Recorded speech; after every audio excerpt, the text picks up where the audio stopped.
house, chill in the basement and watch old DVDs. Play Nintendo 64. Bonjour et bienvenue pour cette analyse quotidienne Calliope. Nous sommes le 2 novembre 2025. Bonjour. Et comme chaque jour, on va décortiquer ensemble l'actualité la plus fraîche, la plus pertinente. Aujourd'hui, on se concentre sur 4 indicateurs clés. Le 23, le 24, le 25 et le 26. C'est ça. Veille réglementaire, évolution des métiers, innovation TEDA et techno, et puis le handicap. Exactement. Notre source, c'est un panorama tout récent de l'actualité de la formation pro. L'objectif, c'est d'extraire vraiment les infos clés pour aider les organismes de formation, les CFA, à rester conformes, performants. Oui, parce que ça évolue vite, hein. Ah ça oui. Le défi, on dirait, c'est de jongler entre des règles plus strictes, des budgets qui se tendent un peu, tout en devant innover, répondre aux besoins du marché, et puis être plus inclusif. C'est un peu ce fil rouge qu'on va suivre. Sacré programme. Allez, on commence par l'indicateur 23. La veille légale et réglementaire 2025 a été chargée, on peut dire. Ah oui, effectivement, on a eu un vrai tour de vis réglementaire. Plusieurs textes importants sont venus durcir un peu les règles du jeu, surtout autour de la déclaration d'activité et la lutte contre la fraude. D'accord. Le décret de fin juillet 2025, par exemple, 728, il impose maintenant une pièce d'identité pour toute nouvelle déclaration, même pour les sociétés, les personnes morales. Ah oui. Une pièce d'identité pour une personne morale, c'est pas commun ça. L'objectif, c'est quoi? L'objectif affiché, c'est clairement de lutter contre la fraude, l'usurpation d'identité, et puis l'émergence de ces organismes un peu fantômes, quoi. Je vois. Mais concrètement, pour un organisme qui se lance ou qui doit juste mettre à jour ses infos, ça change quoi? Ça change surtout qu'il faut anticiper beaucoup plus. D'abord, le délai de traitement par l'administration, il passe d'1 mois à 2 mois. 2 mois 1. Oui, donc faut vraiment s'y prendre en amont. Ensuite, il y a une simplification qui est prévue pour les auto-entrepreneurs, moins de paperasse. Mais l'arrêté qui doit préciser tout ça, on l'attend toujours. Donc on navigue un peu à vue sur ce point précis. D'accord. Donc prudence et anticipation. Autre chose dans ce décret? Oui, un point notable, c'est la fin du recours hiérarchique obligatoire avant de pouvoir saisir le juge administratif. Ça pourrait peut-être fluidifier certains litiges. Ok. Plus de rigueur à l'entrée, délai plus long, ça met la pression sur les nouveaux entrants, c'est sûr. Et pour ceux qui sont déjà là, cette vigilance accrue, elle se manifeste comment? Je pense aux sous-traitants, par exemple. C'est souvent un point sensible. C'est un point crucial, oui. D'autant plus avec la nouvelle loi antifraude de mi-2025, celle du 30 juin. Oui. Ce texte a donné un nouvel outil à l'administration et il est assez redoutable. C'est la possibilité de suspendre une déclaration d'activité à titre conservatoire. Suspendre, c'est-à-dire juste le temps de vérifier. C'est ça. S'il y a des indices sérieux de fraude, on parle de fausses signatures, de listes d'émargement un peu bizarres, de formations qui ne collent pas à ce qui a été vendu, l'administration peut décider de geler l'activité de l'organisme le temps de mener son enquête. Geler l'activité, ça veut dire plus de nouvelles inscriptions ou ça va plus loin? Ah, ça va bien plus loin. Ça veut dire arrêt immédiat de toutes les actions en cours. Ah oui. Suspension des contrats, des conventions, et surtout, blocage de tous les financements publics liés à ces actions. Et ça peut durer combien de temps ce gel? Jusqu'à 4 mois. 4 mois? Mais c'est énorme. C'est énorme. Pour beaucoup d'organismes, surtout les plus petits, ça peut être fatal. Ça peut vouloir dire mettre la clé sous la porte, même si au final, la fraude n'est pas prouvée. La pression est immense pour montrer patte blanche. 4 mois sans activité, sans revenu. L'impact est potentiellement dévastateur, oui. Le message est clair, conformité absolue, traçabilité totale, y compris chez les partenaires.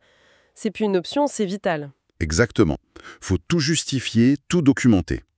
Et cette exigence de preuve, de qualité, elle touche aussi maintenant le cœur même de l'offre de formation. Comment ça? Via le décret du 6 juin 2025 sur les certifications professionnelles, celui qui renforce le rôle de France Compétences. Ah oui, France Compétences, le régulateur, qu'est-ce qui change pour les organismes qui créent ou portent des certifs RNCP ou RSS? Le gros changement, c'est que la valeur d'usage sur le marché du travail, ça ne suffit plus.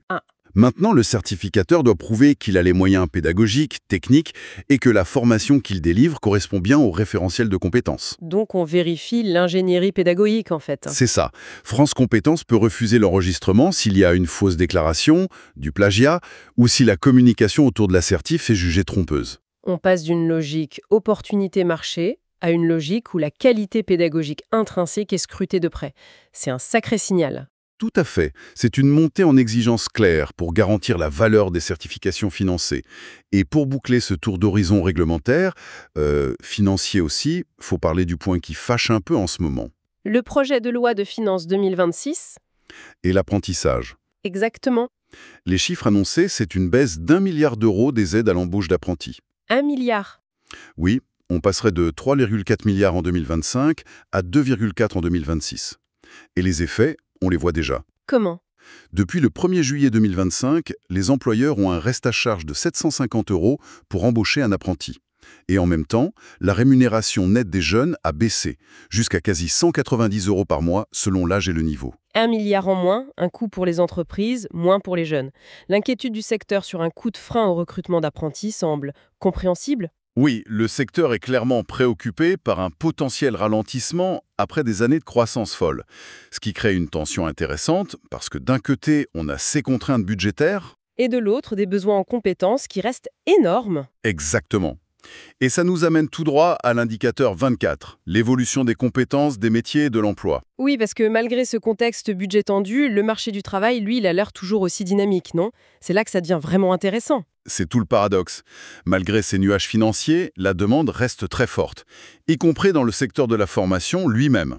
Ah oui? Les données d'Indeed début novembre le montrent. Il y a une vraie tension sur les postes de formateurs en CFA. C'est vrai. Dans quel domaine? Un peu partout. Des dizaines d'offres pour les matières générales, français, maths, mais aussi beaucoup en technique, dans le BTP, la gestion sociale, la paix. On a vu passer des exemples, oui. Un CFA à Paris qui cherchait un formateur de français, un Greta CFA dans le Rhône pour un module pointu en gestion sociale BTP. Ce qui est frappant aussi, c'est l'émergence de besoins nouveaux, très spécifiques. Absolument.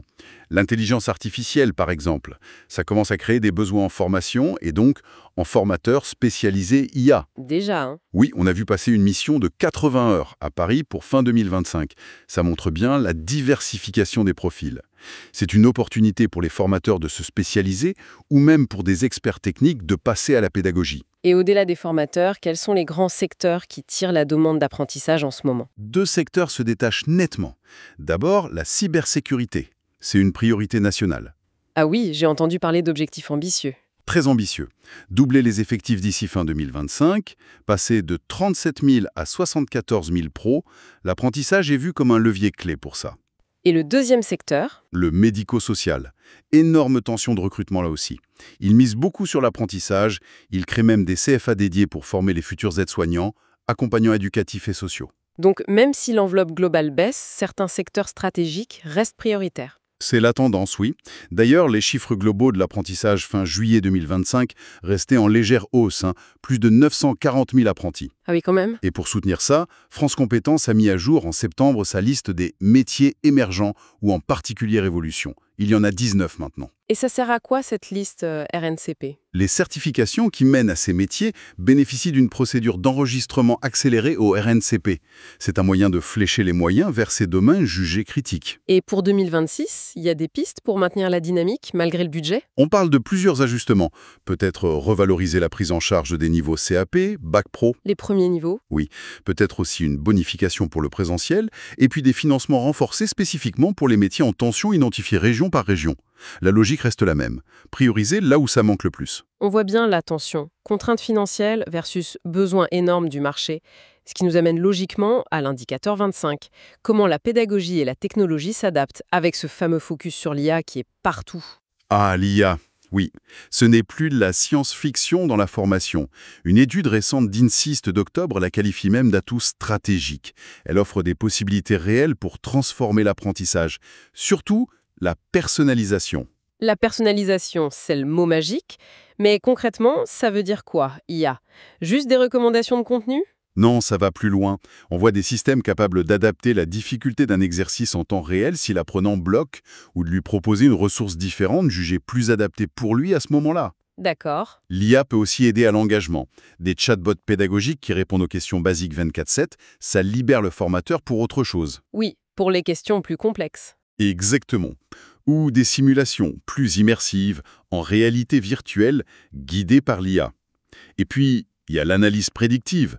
identifier les risques de décrochage, mesurer l'acquisition des compétences, évaluer l'impact de la formation. Le potentiel est impressionnant, mais la crainte, c'est toujours la même. La déshumanisation, le remplacement du formateur. Réel risque ou fantasme? C'est un risque si on l'utilise mal, si l'IA devient une fin en soi. Mais l'approche la plus pertinente, et celle que Calliope encourage via ses indicateurs sur l'accompagnement, les ressources, c'est de voir l'IA comme une assistante du formateur. Une assistante? Oui, elle peut automatiser les tâches répétitives, correction de QCM, suivi simple, première réponse. Ça permet au formateur de se concentrer là où il est irremplaçable. L'accompagnement humain, la dynamique de groupe, les soft skills, la remédiation fine. Une IA au service de l'humain, donc. Quelles applications on voit déjà sur le terrain, au-delà des chatbots? Les plateformes LMS deviennent plus intelligentes, elles génèrent des parcours personnalisés. On analyse automatiquement les retours écrits des apprenants pour identifier vite les points forts et faibles d'une formation. Et la création de contenu? Oui, l'IA aide à générer des ébauches de support, de plans de cours, des quiz. C'est un gain de temps potentiel énorme. D'ailleurs, on voit les chambres de métiers Auvergne-Rhône-Alpes lancer des modules IA pour les artisans. Ça se diffuse partout. Mais cette diffusion rapide, ça pose des questions éthiques, réglementaires, non? Bien sûr. La première, c'est la protection des données personnelles. RGPD, Futuria Act, faut être irréprochable. Ensuite, la transparence. Pourquoi l'IA prend telle décision? Faut pouvoir l'expliquer. La fameuse boîte noire? C'est ça. Et puis, s'assurer que l'IA ne crée pas de nouveaux biais. Et pour Calliope, vous prouvez que l'usage est pertinent, maîtrisé, documenté et qu'il améliore vraiment la qualité sans remplacer l'humain. La documentation, encore et toujours. Prouver qu'on utilise l'IA de façon réfléchie. Heureusement, on peut se former là-dessus, hein? Oui, l'offre se développe, insiste, AWS Academy qui propose des certifs gratuites, les CMA. La montée en compétences des équipes sur l'IA, c'est clairement un enjeu majeur. Enjeu technologique, pédagogique. Terminons avec l'indicateur 26, l'accueil et l'accompagnement des publics en situation de handicap. Un sujet d'actualité avec la Semaine européenne pour l'emploi des personnes handicapées qui approche. Tout à fait. La CEPH, c'est du 17 au 23 novembre. Le thème cette année, handicap et emploi, l'égalité pour toutes et tous. C'est un moment clé pour sensibiliser. Il y a le Duo Day, le jeudi 20 novembre. Le Duo Day, c'est quoi déjà? C'est simple et efficace. Une personne en situation de handicap passe une journée en duo avec un pro pour découvrir son métier. Ça marche très bien pour faire tomber les barrières. Et pendant la CPH, il y aura d'autres événements? Oui, plein. Par exemple, dès le 17, un webinaire sur le bien-être mental organisé par les CARIF OREF, la GFIP et le réseau des référents handicap formation. Un forum emploi à Nice le même jour. Le 19, l'Occitanie met en avant ses CFA handi accueillants. Le 20, une conférence sur le recrutement sans discriminer avec un focus apprentissage. C'est l'occasion de rappeler les obligations des organismes de formation et CFA sur ce sujet, obligations vérifiées par Calliope via cet indicateur 26. Absolument. Calliope insiste sur plusieurs points. D'abord, il faut désigner un référent handicap. C'est obligatoire. La personne ressource. Voilà. Ensuite, assurer l'accessibilité la plus large possible, locaux, outils numériques, support pédagogique adapté. Et enfin, pouvoir conseiller, informer, orienter spécifiquement les personnes en situation de handicap en lien avec les partenaires spécialisés. C'est exigeant. Mais les organismes sont aidés, j'imagine. La GFIF, par exemple? Oui, la GFIF est centrale. Il devait lancer 5 nouveaux modules de formation sur l'inclusion d'ici fin 2025. Il propose aussi des aides financières directes aux personnes handicapées pour la formation, la mobilité. D'accord. Et il y a aussi le FLC, facile à lire et à comprendre, une méthode pour rendre l'écrit accessible. Des formations se développent pour aider les organismes et adapter leurs documents. Et ces CFA handi accueillants, en Occitanie, ça va plus loin que la simple conformité? C'est l'idée, oui. Promouvoir une vraie culture de l'inclusion, pas juste cocher les cases, mais changer le regard, voir le handicap comme une diversité, une source de talent. Ça passe par la formation des équipes, l'adaptation des pratiques, la collaboration. C'est une approche proactive. Très clair. Bon, si on résume les points clés de cette veille du 2 novembre au prof. Indicateur 23, réglementaire. Rigueur, anticipation, traçabilité, face aux contrôles renforcés et aux nouvelles exigences. Indicateur 24, emploi. Marché toujours dynamique pour les compétences, surtout formateurs, CFA, cyber, médico-social, malgré les tensions sur le budget apprentissage. Indicateur 25, péda et techno. L'IA devient incontournable, mais doit être utilisée de façon éthique, maîtrisée, documentée, au service de l'humain. Et indicateur 26, handicap. inclusion obligatoire et porteuse de valeur. Des soutiens existent, SEIPH, AGFIP, FALC, Réseau Handi Accueillant. On voit bien le fil rouge. Complexité croissante, exigences multiples. Oui, réglementaire, budgétaire, technologique, sociale. Ce qui amène peut-être une question pour conclure. Comment on passe d'une veille où l'on court pour rester conforme à une veille vraiment stratégique ? Comment un organisme peut utiliser tout ça, non pas juste pour Calliope, mais pour innover, se différencier et améliorer vraiment l'impact de ces formations pour 2026 ? Excellente question pour ouvrir la réflexion stratégique. Transformer la contrainte en levier d'innovation. Vaste programme en effet. Et c'est ce qui conclut notre analyse Calliope du jour pour ce 2 novembre 2025. Restez informés, connectés, c'est plus que jamais clé. Merci de nous avoir écoutés. Merci. Et à demain pour une nouvelle mise à jour.